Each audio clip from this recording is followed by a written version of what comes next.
தென்காசியில் கோவில் உண்டியலை உடைத்து கொள்ளையடித்த குற்றவாளிகளின் சிசிடிவி காட்சிகள் வெளியாகியிருக்கிறது.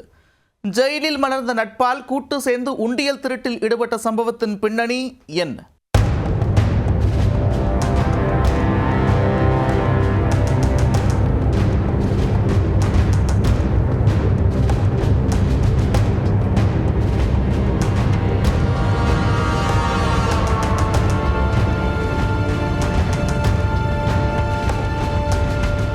தென்காசி மாவட்ட ஆட்சியர் அலுவலகம் அருகே உள்ள விநாயகர் கோவிலில் அதிகாலை 3 மணியளவில் அரங்கேறிய பகீர் சம்பவத்தின் சிசிடிவி காட்சிகள் தான் இது.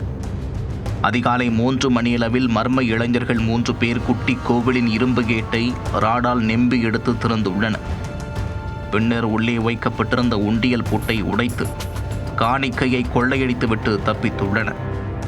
மறுநாள் விடிந்ததும் கோவில் கதவின் பூட்டு உடைக்கப்பட்டு உண்டியல் திறந்து கிடந்ததை கண்ட அக்கம் பக்கத்தினர் உடனே பூசாரிக்கும் போலீசாருக்கும் தகவல் கொடுத்தனர். சம்பவம் தொடர்பாக தென்காசி போலீசார் சிசிடிவி காட்சி பதிவுகளை கைப்பற்றி விசாரணை மேற்கொண்டனர்.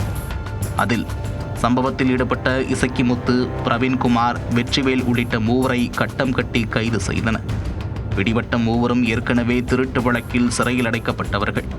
சிறைக்குள் இருக்கும் போது ஏற்பட்ட நட்பால் ஜாமீனில் வெளியே வந்தவர்கள் கூட்டு சேர்ந்து உண்டியலில் கை வைத்துள்ளனர்.